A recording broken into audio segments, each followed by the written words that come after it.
Belly fat को कम करने के लिए कितना कार्डियो यानी वॉक, रनिंग या साइकिलिंग करें जिससे बेली फैट कम करने में आपको जो प्रॉब्लम्स आती हैं वो ना आए। और वो लोग जिनको बहुत ज़्यादा टाइम हो गया एक्सरसाइज करते हुए और वो अभी तक अपना बेली फैट कम नहीं कर पा रहे, तो वो कैसे अपने बेली फैट को कम करेंगे, कौन से कार्डियो के स्टेप्स पे अमल करेंगे और वो क्या मिस्टेक्स कर रही हैं, मैं आपको सब डिटेल में बताऊंगा। तो सबसे पहले आपने इस चीज़ को अंडरस्टैंड करना है कि हमारी बॉडी पहले बाकी एरियाज जैसे हमारा फेस, चेस्ट, शोल्डर्स, आर्म्स और बैक से फैट को कम करती है, उसके बाद बेली फैट को टारगेट करती है। बेली फैट को कम करने के लिए ज़रूरी है कि हम कार्डियो को प्रॉपर तरीके से करें।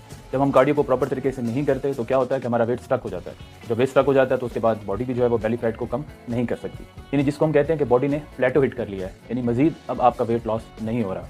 तो अब अगर आप चाहते हैं कि बॉडी जो है पहले बाकी एरिया से फैट कम करके आपके बेली रीजन को टारगेट करे, तो आपका जो कार्डियो प्लान है वो बिल्कुल सही होना चाहिए।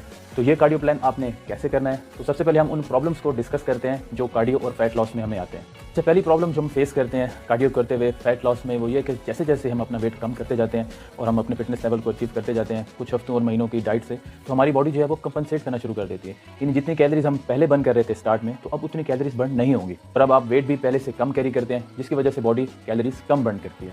2010 की इस स्टडी में कुछ लोगों पर एक्सपेरिमेंट किया गया और देखा गया कि जब पार्टिसिपेंट्स ने 10% फैट कम कर लिया कार्डियो और डाइट करके, तो उसके बाद उनकी बॉडी ने कितनी कैलोरीज बर्न की डेली बेसिस पे। तो उसका ये रिजल्ट निकला कि 10% बॉडी फैट कम करने से पहले वो जितनी कैलोरीज बर्न कर रहे थे, तो अब वो उतनी नहीं कर रहे थे, बल्कि 15% पहले से कम कैलोरीज बर्न कर रहे थे। दूसरी स्टडीज में भी कुछ इसी तरह के रिजल्ट थे, जिसमें कैलोरी रिडक्शन जो थी वो 11% से 20% के दरमियान थी। इस चीज़ का बहुत गहरा ताल्लुक है हमारे नीट लेवल्स के साथ। नीट कहते हैं नॉन एक्सरसाइज एक्टिविटी थर्मोजेनिसिस, यानी जब हम एक्सरसाइज नहीं कर रहे होते तब हमारी जो एक्टिविटीज़ होती हैं, लाइक आप खड़े हुए हैं, हाथों को हिला रहे हैं बातें करते हुए, या लाइट वॉक कर रहे हैं वगैरह वगैरह, तो हमारे नीट लेवल से हमारी बॉडी डेली 100 से 1000 कैलोरीज तक बर्न करती है। तो अगेन डिपेंड करता है कि आप अपने लाइफस्टाइल में कितने एक्टिव हैं। फॉर एग्जांपल एक बंदा है और वो ऑफिस वर्कर है और उसने डाइट और कार्डियो स्टार्ट किया है और वो डेली 2500 कैलोरीज बर्न करता है और अपने नीट के थ्रू वो 1000 कैलोरीज बर्न करता है। तो अब ये बंदा जैसे जैसे अपने कार्डियो प्लान को लेकर आगे चलता जाएगा और अपने फिटनेस लेवल को इंप्रूव करता जाएगा, तो कुछ वीक्स के बाद उसकी बॉडी जो है उसके नीट लेवल्स में, यानी कि पहले जहाँ वो 1000 कैलोरीज बर्न कर रहा था अपने नीट में, तो अब उसमें 15% कमी आ जाएगी, यानी अब वो डेली बेस पे 150 कैलोरीज कम बर्न करेगा। यही वजह है कि रिसर्चर्स का ये मानना है कि जो लोग स्टार्ट में वेट कम कर लेते हैं तो बाद में जाके उनका वेट गिरना कम क्यों हो जाता है, जबकि वो कार्डियो भी उतना ही कर रहे होते हैं जितना पहले कर रहे थे। ज़्यादातर लोग जब कार्डियो और डाइट करते हैं तो उसके बाद उनकी मूवमेंट्स भी कम हो जाती हैं, यानी नेक्स्ट डे वो इतना एक्टिव नहीं होते जितना वो पहले रहते थे, जिसकी वजह से डे बाय डे उनकी कैलोरीज भी कम बर्न होती हैं और पहले की निस्बत अब उनका वेट भी कुछ ना कुछ कम हो चुका होता है। तो इन सब फैक्टर्स की वजह से उनको फैट लॉस प्लेटो हो जाता है। और जो लास्ट स्टडी मैंने मेंशन की उसके मुताबिक सब्जेक्ट्स ने जब 10% अपना वेट कम कर लिया तो उसके बाद वो डेली बेस पे 600 कैलोरीज पहले से कम बर्न कर रहे थे और उनका मसल भी काफ़ी लॉस हो गया था। तो आपका जो कार्डियो प्लान है वो प्रॉपर डिज़ाइन होना चाहिए, जो वक्त के साथ साथ इंप्रूव होना चाहिए। जैसे आप उसका डिफिकल्टी लेवल बढ़ा सकते हैं, उसके टाइम ड्यूरेशन बढ़ा सकते हैं ताकि आपका वेट स्टक ना हो। और मैंने कई दफ़ा देखा है कि जो लोग नए आते हैं जिम में, तो वो आते साथ ही ट्रेडमिल पे बहुत इंटेंस किस्म की रनिंग शुरू कर देंगे या बहुत ज़्यादा तेज़ वॉक करना शुरू कर देंगे, जिसकी वजह से क्या होगा कि कुछ हफ्तों के बाद उनका वेट स्टक हो जाएगा, क्योंकि बॉडी उस वर्कआउट की यूज टू हो जाती है। तो अब क्या है कि अब उसके बाद आपके पास कोई नया प्लान तो है नहीं, क्योंकि आप ऑलरेडी इतना इंटेंस वर्कआउट कर रहे हैं, इंटेंस ट्रेडमिल कर रहे हैं, उस पर रनिंग कर रहे हैं बहुत ज़्यादा, तो अब आप उसको क्या चेंज करेंगे। तो इन्हीं फैक्टर्स की वजह से बॉडी जब उस चीज़ की यूज टू हो जाती है तो फिर आपका वेट स्टक हो जाता है। फिर आप परेशान हो जाते हैं कि यार डेली मैं 1-1 घंटा 2-2 घंटे ट्रेडमिल कर रहा हूँ, उसके बावजूद ही मेरा वेट कम नहीं हो रहा। तो अब बात करते हैं कि आपने अपने कार्डियो को कैसे प्रॉपर प्लान करना है। तो इन कार्डियो के 4 स्टेप्स पे आपने अमल करना है, जो मैं आगे आपको बताने वाला हूँ। और आपने अपनी जो डाइट है वो अपनी मेंटेनेंस कैलोरीज जितनी भी आपकी आ रही हैं उसके अकॉर्डिंग करनी है। तो जितनी भी प्रॉब्लम्स मैंने आपको बताई हैं पहले, जो वेट लॉस में लोगों को आती हैं या बेली फैट कम नहीं हो रहा, वेट स्टक हो गया है, तो वो अब आपको नहीं आएंगी। Step number 1, start with low intensity cardio. अच्छा, आपने ऐसा नहीं करना कि आप जिम आए और आपने आते साथ ही बहुत ज़्यादा फास्ट कार्डियो स्टार्ट कर दिया। स्टार्ट में आपने कार्डियो को लो इंटेंसिटी पे रखना है। जैसे आप ट्रेडमिल पे स्लो वॉक कर सकते हैं, किसी भी ग्राउंड में कर सकते हैं, घर के आसपास भी कर सकते हैं आप। इसके अलावा आप साइकिलिंग कर सकते हैं, तो दोनों को ऑल्टरनेट डेज पे बेशक आप रख लें, लाइक एक दिन आप साइकिलिंग कर लें और एक दिन आप ट्रेडमिल कर लें। ये जो कार्डियो की स्टार्ट की रूटीन है, शायद आपको ये लगे कि यार ये बहुत कम है और मुझे ज़्यादा करना चाहिए, तो स्टार्ट में आपने ऐसा नहीं सोचना। स्टार्ट में आपने ये सोचना कि यार मैंने अपनी एक कार्डियो की जो रूटीन है उसमें आना है, तो फिर उसको हम आहिस्ता आहिस्ता बढ़ाएं ताकि हम अपना फैट लॉस ज़्यादा से ज़्यादा कर सकें। और इस कार्डियो के प्लान को आपने 2 वीक्स के लिए करना है। Step number 2, gradually increase your cardio session. अब आपने आहिस्ता आहिस्ता अपने कार्डियो की ड्यूरेशन और डिफिकल्टी लेवल को इंक्रीज़ करते जाना है, क्योंकि जैसे जैसे हम फैट को बर्न करते जाएंगे तो बॉडी वैसे ही डेली जो हमारी कैलोरीज पहले बर्न हो रही थी वो अब कम बर्न करना शुरू कर देगी। या अगर आपको ये लगे कि 2 वीक्स के बाद भी आपका जो फैट बर्निंग का प्रोसेस है वो उसी तरह ठीक जा रहा है और आपका वेट अच्छा गिर रहा है, तो बेशक आप उसको 1 से 2 वीक के लिए मजीद कंटिन्यू रखें उस कार्डियो के वर्कआउट को। तो उसके बाद अगर आपको फील हो कि अब मेरा वेट पहले से गिरना कम हो गया है, तो फिर आपने कार्डियो की ड्यूरेशन और डिफिकल्टी लेवल को इंक्रीज़ करना है ताकि हमारा फैट लॉस जो है वो स्टिमुलेट हो सके और हमारी बॉडी जो है वो ज़्यादा से ज़्यादा फैट कम करती जाए। लेकिन याद रहे कि ये सब आपने आहिस्ता आहिस्ता करना है। ऐसा नहीं करना आपने कि आप पहले जैसे 10 मिनट्स की ट्रेडमिल कर रहे थे या 10 मिनट्स की आप साइकिलिंग कर रहे थे तो उसमें आप 20 से 30 मिनट्स ऐड कर दें।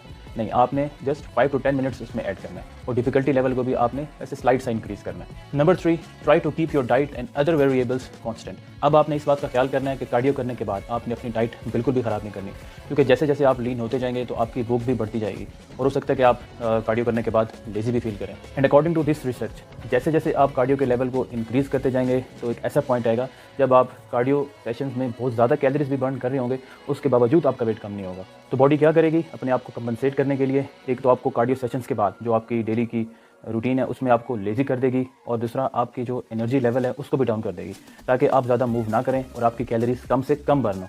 इसलिए काफ़ी लोगों का वेट स्टक हो जाता है इसके बावजूद कि वो बहुत सारा कार्डियो कर रहे होते हैं। तो इस चीज़ को अवॉइड करने के लिए आपने 3 चीज़ें करनी है। पहला ये है कि अपने स्टेप्स को आप मॉनिटर करें। डेली आप एक रूटीन बना लें कि मैंने लेट्स सपोज 3000 से 4000 स्टेप्स जो है वो करने हैं, तो कोशिश करें कि डेली इसी रूटीन को फॉलो अप करें और ये देखें कि लास्ट डे मैंने लेट्स सपोज 3000 स्टेप्स किए थे तो आज मैंने 3000 स्टेप्स दोबारा किए या नहीं किए। उसके बाद आपने ये करना है कि वेट ट्रेनिंग आपने ज़रूर करनी है, क्योंकि वेट ट्रेनिंग से आपके मसल्स अच्छे होते हैं। तो जैसे जैसे आप लीन होते जाएंगे तो आपकी बॉडी भी उतनी अच्छी होती जाएगी। और वेट ट्रेनिंग करने का दूसरा फ़ायदा ये है कि इससे आपका मेटाबॉलिज्म जो है वो इंक्रीज़ होता है। तो जितना आपका मेटाबॉलिज्म जो है वो इंक्रीज़ रहेगा तो वो आपकी बॉडी, चाहे आप एक्सरसाइज नहीं भी कर रहे तब भी आप कैलोरीज बर्न कर रहे होंगे। एंड अकॉर्डिंग टू रिसर्च ये बात प्रूव्ड है कि अगर आप कार्डियो करते हैं तो आपके जो नीट लेवल्स हैं उसमें आपकी कैलोरीज जो है वो कम बर्न होगी, और अगर आप वेट ट्रेनिंग करते हैं तो आपके नीट लेवल्स में आपकी कैलोरीज ज़्यादा बर्न होंगी। अच्छा, बहुत सारे लोग मैंने देखे हैं वो जिम आते हैं और वेट ट्रेनिंग तो खैर करते ही नहीं है और एक 2 घंटे वो ट्रेडमिल पे जो है ना वो या रनिंग कर रहे हैं या बहुत तेज़ वॉक कर रहे हैं। और एक महीना जब उनको गुजर जाता है तो वो ये कहते हैं जी देखें जी हमारा 7 to 8 kg जो है वेट वो रिड्यूस हो गया। इसी तरह दूसरे महीने वैसे ही करते हैं, फिर कहते हैं देखें जी हमारा 5-7 kg और रिड्यूस हो गया। वो करते करते बिल्कुल वो एंड पे बिल्कुल स्लिम हो जाते हैं, फिर उनको स्किन उनकी लटक जाती है। फिर वो सोचते हैं यार ये क्या हुआ है। देखें फैट ने जो है फैट को बहुत टेक्निकली कम करना पड़ता है। आपका गोल ये नहीं होना चाहिए कि हमारा वेट कम हो जाए, आपका गोल ये होना चाहिए कि हमारा फैट लॉस हो। तो जो लोग भी बहुत ज़्यादा कार्डियो कर रहे हैं तो देखें आपका जो वेट गिर रहा है वो फैट का कम गिर रहा है और मसल साइज़ जो है वो आपका ज़्यादा लूज़ हो रहा है। एट सपोज अगर आपका वेट 5 kg कम हुआ है तो उसमें अगर फैट का वेट 1 kg कम हुआ है और 4 kg आपका मसल डाउन हो गया तो फिर तो ऐसे वेट लॉस का कोई फ़ायदा नहीं है, उल्टा आपको इससे नुकसान होगा और आपकी फिजिक भी ख़राब हो जाएगी। तो अपने कार्डियो सेशंस के साथ साथ आपने वेट ट्रेनिंग को भी ज़रूर इंक्लूड करना है। इसके बाद जो इंपॉर्टेंट चीज़ है वो ये है कि आपने अपने कैलोरी के इनटेक का खास ख्याल रखना है।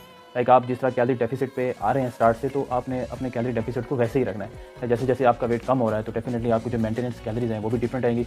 तो उस वक्त के करंट वेट के साथ आपने अपने कैलोरी डेफिसिट को भी उसी तरह कर लेना है। अब लेट्स से अगर आप 300 कैलोरीज बर्न करते हैं ट्रेडमिल पे, तो उसके बाद आपने ये नहीं करना कि आपने जाके कोई आइसक्रीम खा ली या कोई बर्गर खा लिया जिसकी वजह से आपने जो कैलोरी बर्न की थी तो वो दोबारा सारी की सारी आपने उसका इंटेक दोबारा कर लिया। अब स्टेप नंबर 4 की बात करते हैं कि जब आप इन सब चीज़ों के अमल करके अपनी एक अच्छी फिजिक जो है वो अचीव कर लेते हैं, तो जब आपको ये लगे कि आपकी फिजिक अब मेंटेन हो गई है और आप चाहते हैं कि आपका वेट इधर ही सस्टेन रहे और जो आपका बॉडी फैट है वो भी एक रेंज में आ गया है, तो अब आपने अपने कार्डियो को पहले से कम कर देना है। जैसे आप 30 मिनट्स की जो है वो मीडियम पेस पे साइकिलिंग कर सकते हैं या ट्रेडमिल कर सकते हैं। और उसके बाद भी अगर आपको लगे कि आपका वेट जो है वो मज़ीद कम हो रहा है इस चीज़ से, तो फिर बेशक आप कार्डियो के ड्यूरेशन को मज़ीद कम कर दें, 20 मिनट्स पे लेके आएँ। तो जब आपका वेट स्टेबल हो जाए और आपको आइडिया हो जाए कि इतनी ड्यूरेशन के कार्डियो से मेरा वेट ठीक है, तो फिर उसी कार्डियो को आपने फर्दर आगे लेके चलना है। समटाइम्स इसका फ़ायदा ये भी होता है कि अगर आप कार्डियो में अपनी कैलोरीज कम भी बर्न कर रहे होते हैं तो आपके जो नेक्स्ट डे नीट के लेवल्स हैं वो एलिवेट रहते हैं, यानी नीट में आप अपनी कैलोरीज ज़्यादा बर्न कर लेते हैं। लेकिन ये डिपेंड करता है इंडिविजुअल के लाइफस्टाइल के ऊपर, तो आपने ये खुद देखना है कि आप